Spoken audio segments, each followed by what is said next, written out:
The ledger remained on Census Officer James Hartley's desk for 3 full days before he forced himself to open it again. He had surveyed plantations across 5 counties that season, cataloging acreage, livestock, equipment, and human property with the same practiced hand. Most books blurred together once the work was done. This one did not. The figures from Magnolia Springs Plantation refused to leave his mind, and not because they were incorrect, but because they were flawless. Every column aligned, every total reconciled. Nothing was out of place. And that was the problem. His supervisor used to say numbers never lie. James had learned something different in his 7 years with the Census Bureau. Numbers could tell the truth while still concealing it. According to the property records, Magnolia Springs held 89 enslaved people in Montgomery County, Alabama. Over the previous 4 years, the birth registry listed 23 newborns. The death records accounted for only 4 losses. By any reasonable calculation, the population should have risen by 19. It hadn't. The current count remained exactly 89, not 90.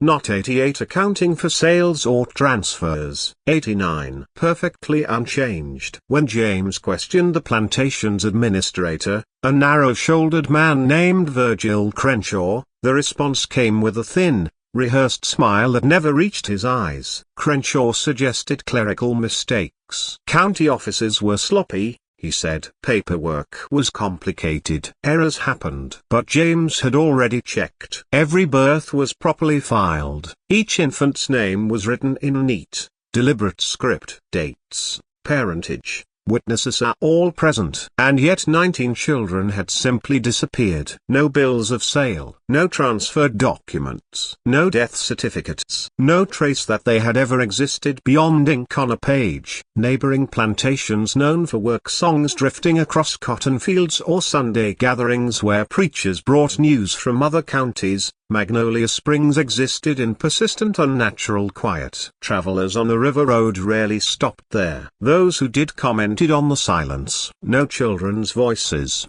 no singing, just the rhythmic sound of cotton sacks being dragged and the occasional sharp whistle that signaled shift changes. The property had belonged to the Hensley family for 2 generations. Colonel Marcus Hensley, who'd inherited it from his father in 1851, ran it with military precision. He'd served in the Mexican War and brought the discipline home. Every aspect of Magnolia Springs operated on schedule, on quota, on absolute control. But in July 1855, Colonel Hensley suffered a stroke that left him bedridden. His wife, Margaret, had died 3 years earlier from yellow fever. Their only son, Thomas, was studying law in Boston and showed no interest in plantation management. The property fell into the hands of Virgil Crenshaw, who'd been the plantation's bookkeeper for 8 years. Crenshaw was an unusual choice. He had no family wealth, no military background, no experience managing field operations, but he had something that made him invaluable. He understood numbers. More importantly, he understood how numbers could be arranged to tell whatever story the viewer wanted to hear. Under Shaw's management, Magnolia Springs became the most profitable plantation in Montgomery County. Cotton yields increased by 30% in the first year alone. Neighboring planters asked Crenshaw his secret. He'd smile that same tight smile and say he simply optimized efficiency. What he didn't mention were the new rules implemented within the first month of his control. Rule number 1. No enslaved person could leave their assigned cabin after sundown. Rule number 2. Certain cabins, specifically those in the southern quarter, were strictly off limits to everyone except designated individuals. Rule number 3. Questions about cabin assignments or population counts would result in immediate punishment. The overseer at the time, a man named Dutch Reynolds, had objected to rule number 3.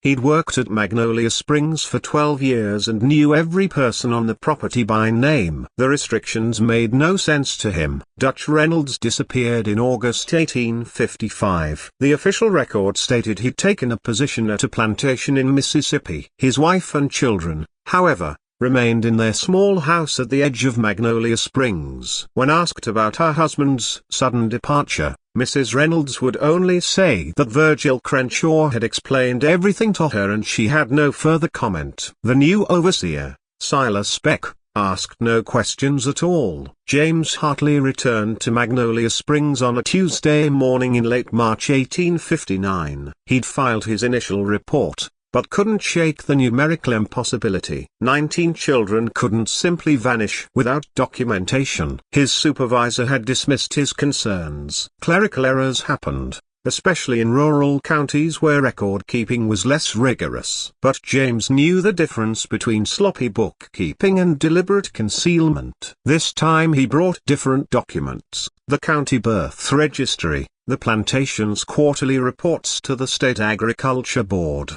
and most crucially, the water allocation records. Every plantation was required to report water usage for crop irrigation. But the reports also inadvertently revealed something else: residential consumption rates. Magnolia Springs water usage had increased by 34% over 4 years despite the enslaved population remaining static at 89 persons and the acreage under cultivation actually decreasing slightly. Someone was using significantly more water. The question was who? Virgil Crenshaw met James at the main house, that familiar tight smile already in place. "Mr. Hartley, I wasn't expecting you." Routine follow-up, James said, keeping his tone light. "Just need to verify a few residential details. Won't take long." Crenshaw's smile didn't waver, but something shifted behind his eyes. "Of course. What do you need?" "I'd like to walk the residential quarters, count cabins, verify occupancy." Standard procedure. The silence that followed lasted perhaps 3 seconds,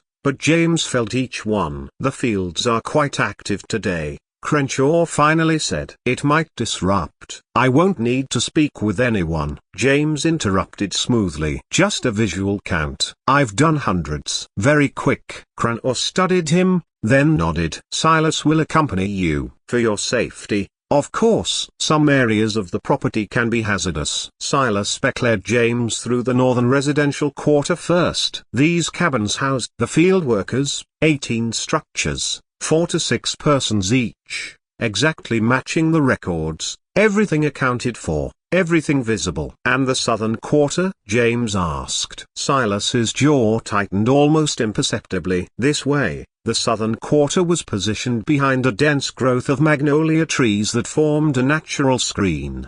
12 cabins, smaller than those in the northern section, arranged in 2 precise rows. But something was immediately wrong. The windows, they were shuttered from the outside. Heavy wooden shutters with metal latches. James had never seen residential quarters with external locks. "Why are the shutters secured from outside?" he asked. "Security measure," Silas said quickly. "Mr. Crenshaw implemented it after some property theft last year." James wrote this down, noting that locking people inside their own cabins seemed an extraordinary response to theft. He approached the nearest cabin and peered through a gap in the shutter. The interior was dimmed, but he could make out multiple cradles. Not beds. Cradles. At least 6 of them in the small space. "What's the purpose of this cabin?" James asked carefully. "Nursery," Silas said. "For the workers' children." "Seems like quite a few infants for a population of 89. Silas said nothing. James moved to the next cabin. More cradles. Then the next, also cradles. 4 cabins all functioning as nurseries,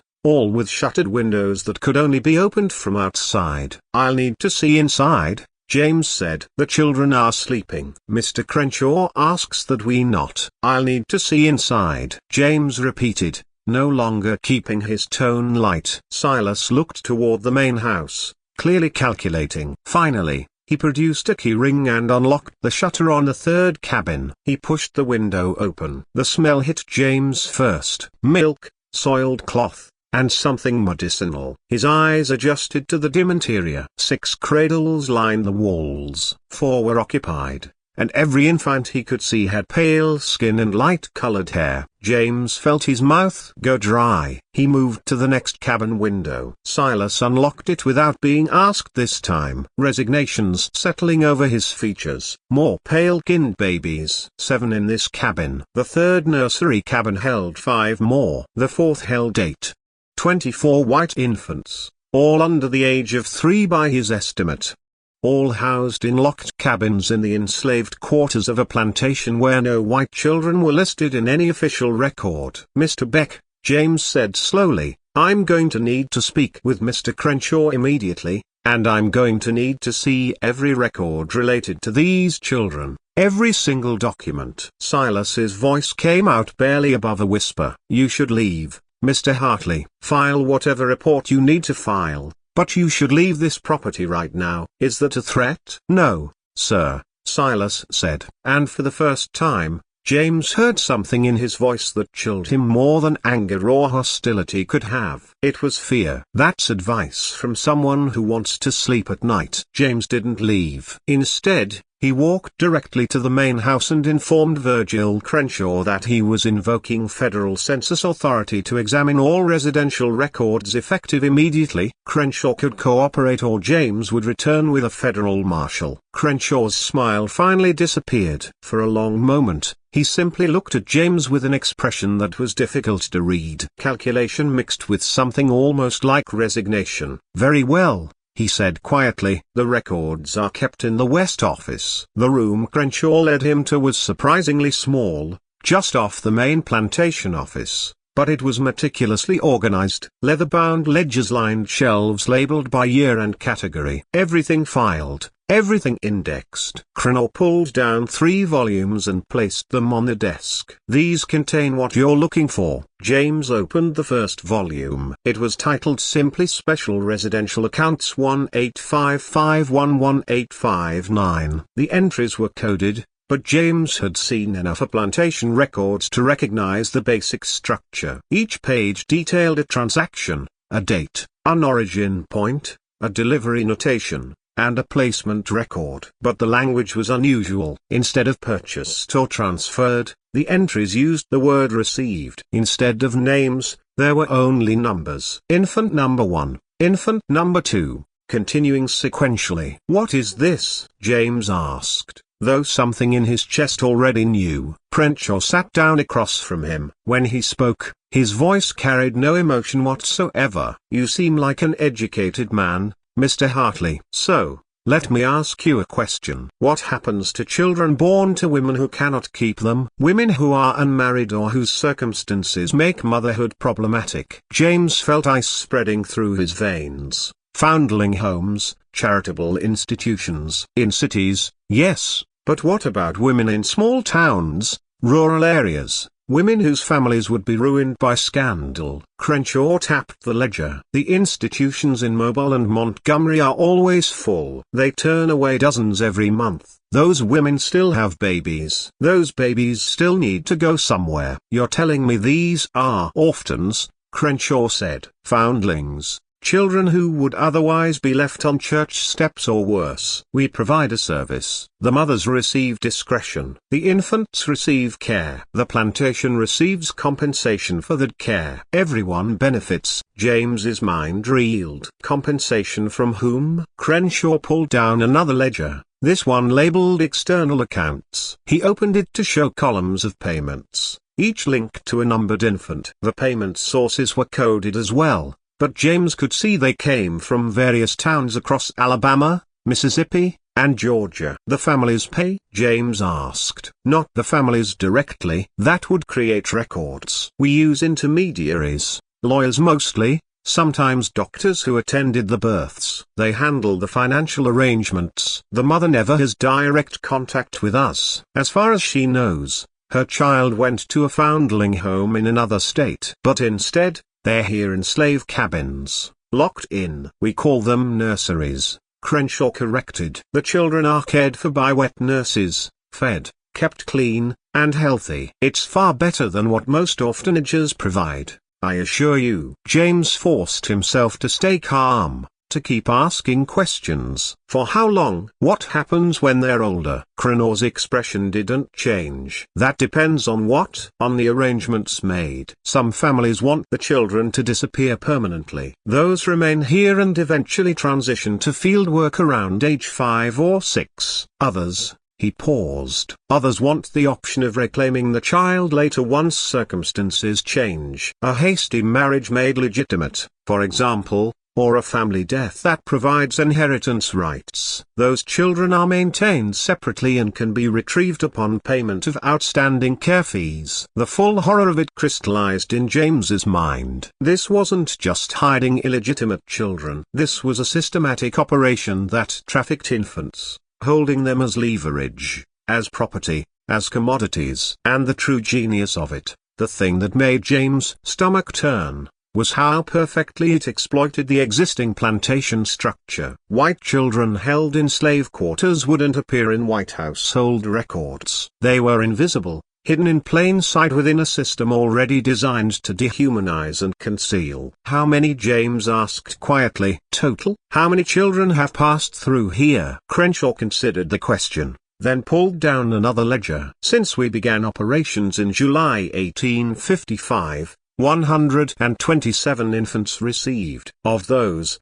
24 currently in residence, 31 retrieved by families, 68 transitioned to permanent placement. Permanent placement, James repeated. You mean enslaved? I mean provided with housing, food and purpose within the plantation economy. Crenshaw said many of those children would have died on the streets or in overcrowded institutions. Here they live as slaves. White children enslaved. Children with no legal existence, Crenshaw corrected. No birth records linking them to legitimate families. No proof of free birth. In the eyes of the law, Mr. Partley, these children don't exist as white or colored. They simply exist, and we've given them a place to do so. James' hands were shaking as he copied entries from the ledger. He needed evidence, documentation that could be presented to authorities. But even as he wrote, a larger question haunted him. Who else knew about this? An operation this sophisticated,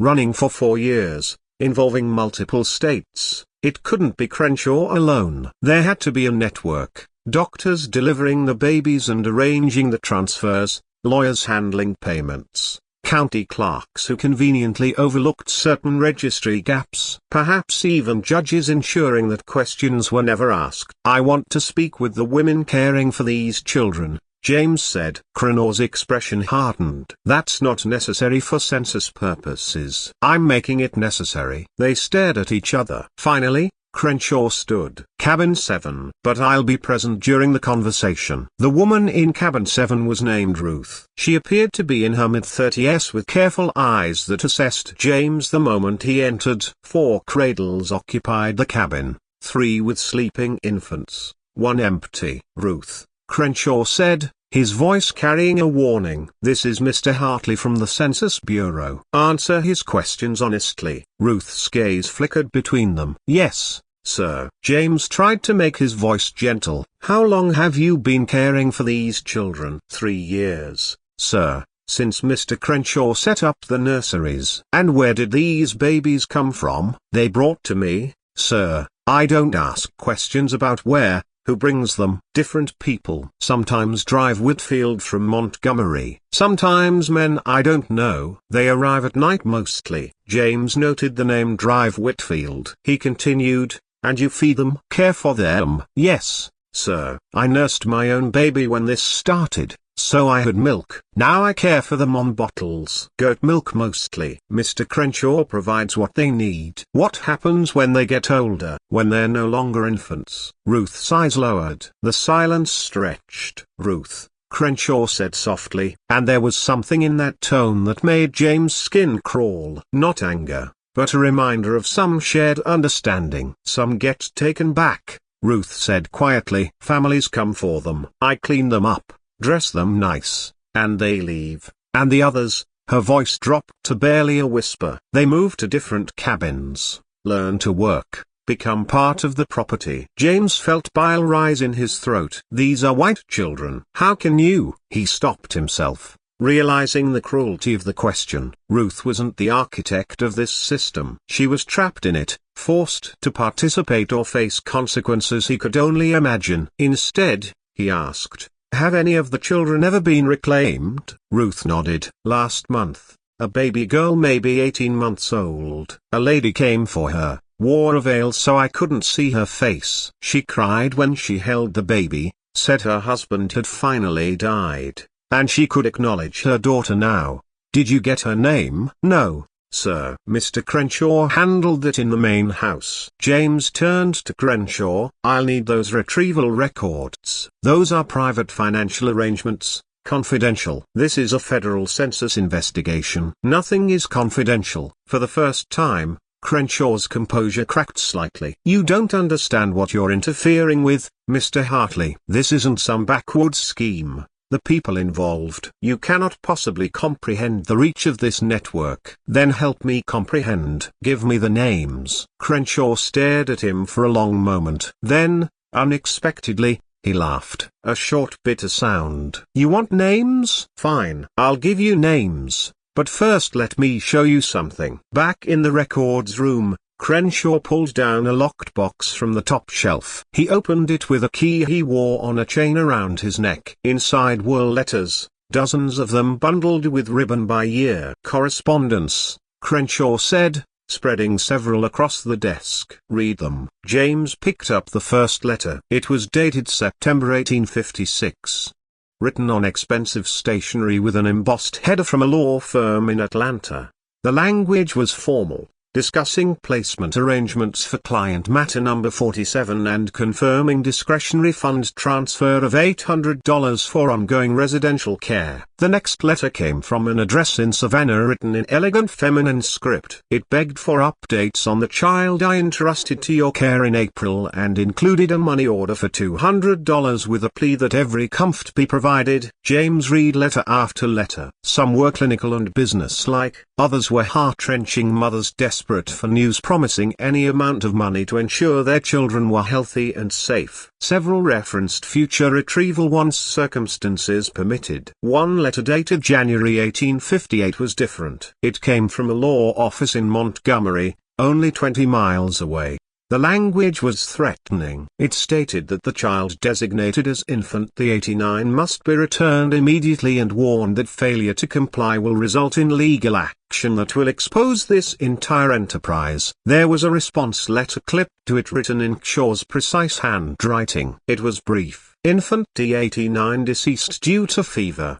December 1857. Death unregistered as per original arrangement. No refund issued. Further contact will result in disclosure of client identity to relevant parties. James looked up. You threatened to expose them. I provided facts. Crenshaw said the arrangement was confidential on both sides. They wanted discretion. So did we. Mutually assured silence is the foundation of this entire system. This letter had erased even that fragment of her original identity. He wondered how many children across the South existed in that same liminal space, legally non-existent, their origins erased, their futures determined by systems they couldn't comprehend or escape. James Hartley spent 23 more years with the Census Bureau, eventually becoming a regional director in Pennsylvania. He never returned to Alabama. He never spoke publicly about what he'd discovered at Magnolia Springs. But he kept the documents. Every letter,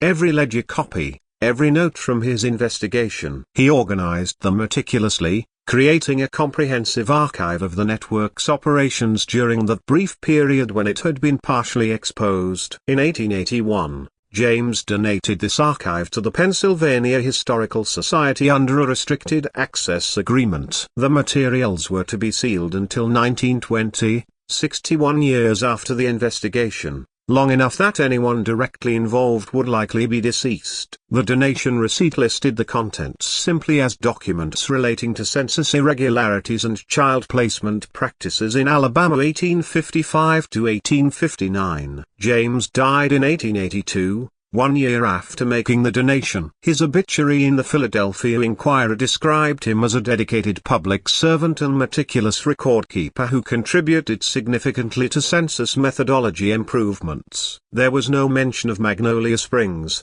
no reference to the investigation that had consumed 6 months of his life and haunted his conscience for decades after. The archive remained sealed until 1920. As James had specified. When a graduate researcher named Eleanor Shaw accessed it while studying post-Civil War Reconstruction, She found the full documentation of the Magnolia Springs network, all the evidence James had been unable to use effectively. Eleanor's research revealed additional details that James hadn't known. Records from the post-war period showed that several of the children who'd been removed from Magnolia Springs in 1859 had tried to reclaim white identity as adults. All had been unsuccessful. Without birth records proving free birth, they couldn't establish legal white status. They existed in a legal gray area throughout their lives, facing discrimination from both white and black communities. She also found correspondence suggesting that similar operations had continued well into the 1870s, adapting as legal frameworks changed. The network had been more resilient than anyone realized. But the most disturbing discovery was a set of estate records from 1903, when Charles Meredith,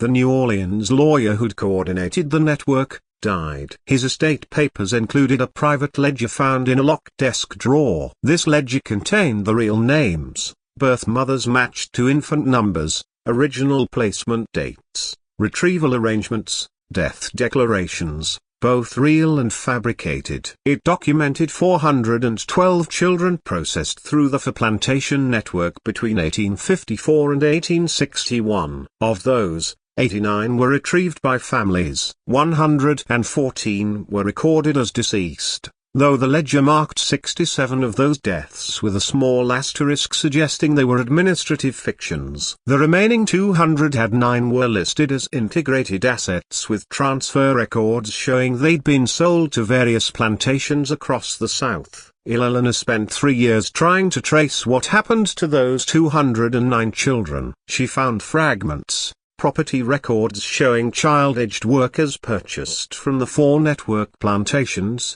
post-war Frury Edmonds Bureau documents showing individuals who couldn't establish birth origins, a few obituaries of elderly persons who'd spent their entire lives unable to prove whether they'd been born free or enslaved, leaving them in legal limbo even after emancipation. But complete stories, full accounts of what those children experienced, how they lived, whether they ever learned their true origins, those were lost to time. Eleanor's research did uncover one complete account. In 1924, while interviewing elderly former enslaved persons for a historical project, she met a woman named Lucy Henderson in Selma, Alabama. Lucy was 69 years old, living in a small house she'd purchased with savings from 40 years of domestic work. During the interview about her experiences during slavery and Reconstruction, Lucy mentioned something unusual. She said she had dreams sometimes. Dreams that felt more like memories about a different time before the plantation. I was very young, Lucy told Eleanor. Maybe 4 or 5, but I remember a woman with soft hands who used to hold me by a window. She sang songs I didn't understand. And she called me something else. Not Lucy. It sounded like Anna, maybe, or something close. Eleanor felt her heart race. She'd seen that name in James Hartley's notes. The 6-year-old girl at Magnolia Springs who remembered being called Anna. Do you remember anything else about that time? Eleanor asked carefully. Lucy was quiet for a long moment. I remember the woman crying. She held me very tight and kept saying she was sorry. Then men came and took me, put me in a carriage. It was dark inside. When we arrived somewhere, they put me in a room with other children. The windows had shutters I couldn't open. Magnolia Springs. Lucy looked at Eleanor with sharp knowing eyes. You've heard about that place? Eleanor nodded slowly. I figured it out eventually. Lucy said, took years. But I put the pieces together. I wasn't born enslaved. I was put there. Someone gave me away and someone else made money from it. And when they couldn't profit from me anymore, they just kept me. Easier than explaining where I came from. Did you ever try to find out who you were? Your original family? Lucy's laugh was bitter. How? I had no name except what they gave me. No birth record. No proof I even existed before Magnolia Springs. After emancipation, I tried, went to courthouses, asked questions. But without documentation, I was just another freed woman with a story no one could verify. White families certainly weren't going to admit to having a missing child who ended up enslaved. I'm sorry, Eleanor said, feeling the inadequacy of the words. "Don't be sorry, be accurate." Lucy leaned forward. Lucy leaned. "If you're writing about this, if you're recording what happened, you make sure people understand it wasn't just evil individuals. It was a system designed to exploit desperate women and erase inconvenient children. And it worked because society wanted it to work, because acknowledging those children's existence would have been more uncomfortable than pretending they didn't exist." Ilana promised she would be accurate. She spent 2 more days interviewing Lucy, documenting everything she remembered about Magnolia Springs, the other children, the transition from nursery cabin to enslaved quarters, the years of living with fractured identity. Lucy Henderson died in 1926. She had no children, no husband, no living relatives that she knew of. Her obituary in the Selma Times-Journal was 3 sentences long and made no mention of her origin or her experiences. Ilalena Shaw's research became her doctoral dissertation, though it was considered too controversial for publication at the time. Her papers were eventually archived at the University of Alabama in 1958, where they remained largely unexamined until recently. Modern researchers attempting to verify the scope of the Magnolia Springs network have found it nearly impossible to determine exact numbers. Census records from the 1850s are incomplete. Plantation ledgers were often destroyed during the Civil War. Many of the key participants left no personal papers, but by cross-referencing James Hartley's confiscated documents, Charles Meredith's private ledger, Ilalena Shaw's research, and fragmentary records from the 4 plantations involved. Historians have estimated that between 400 and 500 children passed through the network during its roughly 7 years of peak operation. Of those children, approximately 90 were retrieved by families. Approximately 180 were transitioned into permanent enslavement. Approximately 140 were recorded as deceased, though how many actually died versus being declared dead for administrative purposes remains unknown. The remainder are unaccounted for, their fates lost to incomplete documentation. After the Civil War, some of these children would have been emancipated along with all enslaved persons. But without birth records proving free origin, they faced unique challenges in establishing legal identity. Several appear in Frury Eadman's Bureau records as individuals seeking documentation of birth status, unable to prove they'd been born free, but also unable to definitively prove they'd been born enslaved. The legal ambiguity that had made them invisible before emancipation continued to plague them after. As for the network's organizers, Virgil Crenshaw moved to Texas in 1860 and died there in 1873. Charles Meredith continued his legal practice in New Orleans until his death in 1903. Dr. Whitfield practiced medicine in Montgomery until 1889. None were ever convicted of crimes related to the network. Judge Harrison Caldwell served on the bench until 1878 and was remembered in his obituary as a distinguished jurist who served Alabama with integrity for over 30 years. In 1998, a construction crew renovating the former Magno